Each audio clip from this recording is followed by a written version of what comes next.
මේ 2020 අවුරුද්දේ අපි ඕගොල්ලෝ හමුවට එන මුල්ම අවස්ථාව. ඉතින් පළවෙනි වීඩියෝ එකෙන් අපි හිතුවා 2019 අවුරුද්දේ මොකද උනේ කියලා පැහැදිලි කරන්න. ඇත්තටම 2019 අවුරුද්දේ සයන්ස් පැත්තෙන් ලෝකෙ සිදු වුණු විශේෂ දේවල් ඉදිරිපත් කරන්න තමයි අපි අද සූදානම් වෙන්නේ.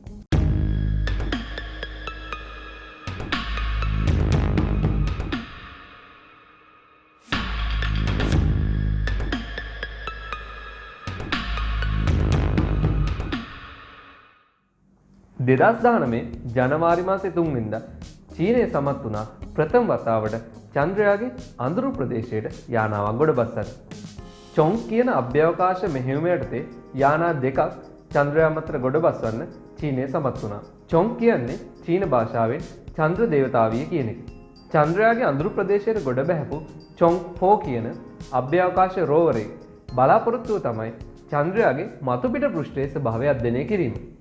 ඒ වගේම මේ රෝවරයට සවි කළ තියෙනවා රේඩාර් පද්ධතියක් චන්ද්‍රයාගේ පහළ භූස්තර නිරීක්ෂණය කිරීම සඳහා.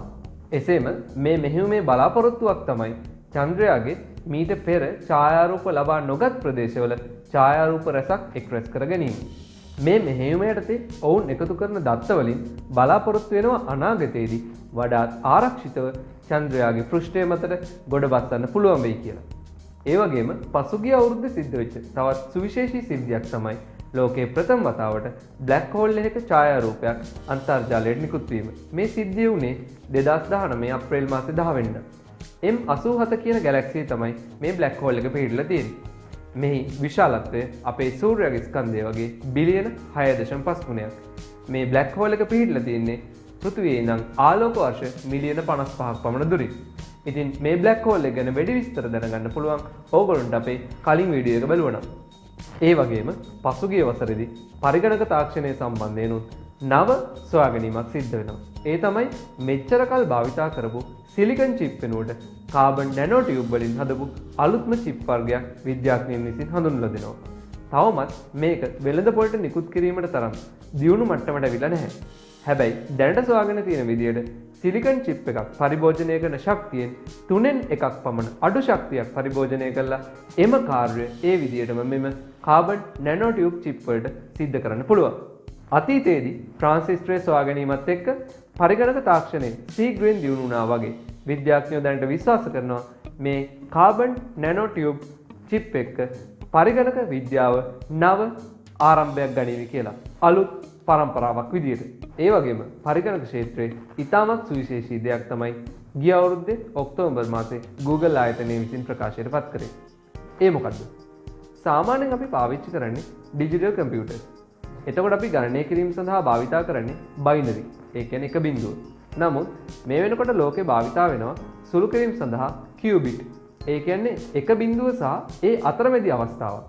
ඒ වගේම විද්‍යාඥයන්ගේ මේ ක්වොන්ටම් කම්පියුටර්ස් වල තියෙන සුවිශේෂී බව තමයි ඊටාම සංකීර්ණ මට්ටමේ ගැටලු තප්පර 200ක් වැනි කාලයකින් විසඳීමට හැකියවීම. තප්පර 200ක් කිව්වම ඔබට පුදුම හිතෙනවා ඇති. මේ තරම් දියුණු කම්පියුටරයකට සංකීර්ණ සුළු කිරීමකට තප්පර 200ක් ගත වෙනවද කියලා. නමුත් විශේෂත්වය වන්නේ දැනට ලෝකේ තියෙන සුපිරි කම්පියුටරයටත් ඒ වගේ සංකීර්ණ සුළු කිරීමක් සඳහා අවුරුදු 10000ක් ගත වෙනවා.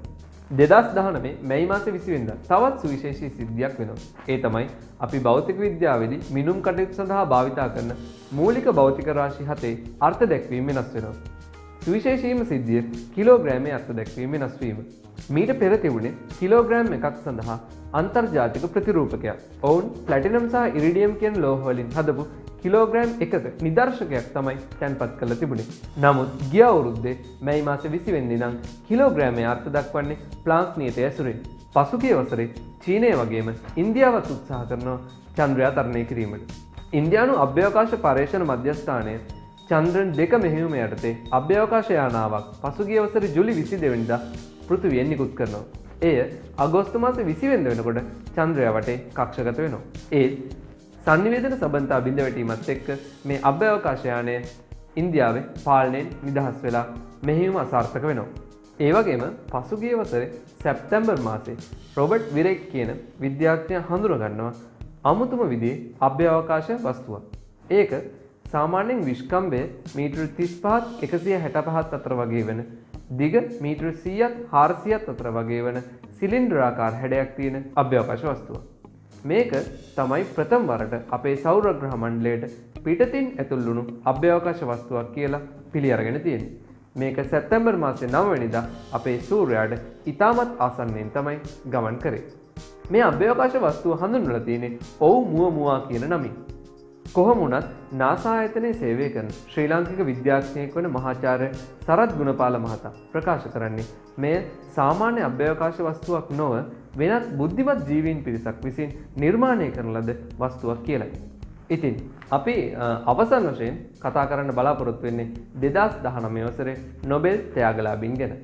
භෞතික විද්‍යාව විෂය වෙනුවෙන් ෆිසිකල් කොස්මොලොජි වල නව සොයා ගැනීම සඳහා විද්‍යාඥයෝ 3 දෙනෙක් නොබෙල් ත්‍යාගය ලබාගෙන තියෙනවා. ඔවුන් තමයි ජිම් පීබල්ස්, මිචෙල් මේයර්, ඩිඩිය කිලෝස්. ඒ වගේම රසායන විද්‍යාව ක්ෂේත්‍රය යටතේ ලිතියම් අයන් බැටරිය වැඩි දියුණු කිරීම වෙනුවෙන් විද්‍යාඥයෝ 3 දෙනෙක් නොබෙල් ත්‍යාගය දිනාගෙන තියෙනවා. ඔවුන් තමයි ජෝන් බී ගුඩනව්, අකිරා යොෂිනෝ සහ එම් ස්ටැන්ලි විටින්හැම්. වෛද්‍ය විද්‍යාව ක්ෂේත්‍රය සඳහා සෛල ඔක්සිජන් ප්‍රමාණයට සංවේදනය වීම හා අනුගත වීම සම්බන්ධයෙන් සිදු කරන ලද පරීක්ෂණවලට විද්‍යාඥයෝ 3 දෙනෙක් නොබෙල් ත්‍යාගය දිනාගෙන තිනවා. ඔවුන් තමයි විලියම් ජේ කේලින්, ග්‍රෙග් සෙමෙන්සා සහ පීටර් ජී රැඩ්ක්ලිෆ්. ඉතින් මේ වීඩියෝ එකෙන් අපි බලාපොරොත්තු වෙන්නේ පසුගිය අවුරුද්දේ විද්‍යාව විෂය සම්බන්ධයෙන් සිදුවෙච්ච සුවිශේෂී සිද්ධීන් ඕගොල්ලන්ට ඉදිරිපත් කරන්න. මේ වීඩියෝ එකේ අපි සඳහන් නොකරපු තවත් සුවිශේෂී දේවල් තියෙනවා නම් පල්ලෙහා කමෙන්ට් සෙක්ෂන් එකේ සඳහන් කරන්න. ඒ වගේම මේ වීඩියෝ එකකින් ඕගොල්ලෝ අලුත් දෙයක් ඉගෙන ගත්තා නම් අනිත් අයටත් දැනගන්න මේ වීඩියෝ එක ෂෙයා කරන්න. ඕගොල්ලන්ට පුළුවන් අපේ channel එක subscribe කරලා අපට like එකක් දාන්න.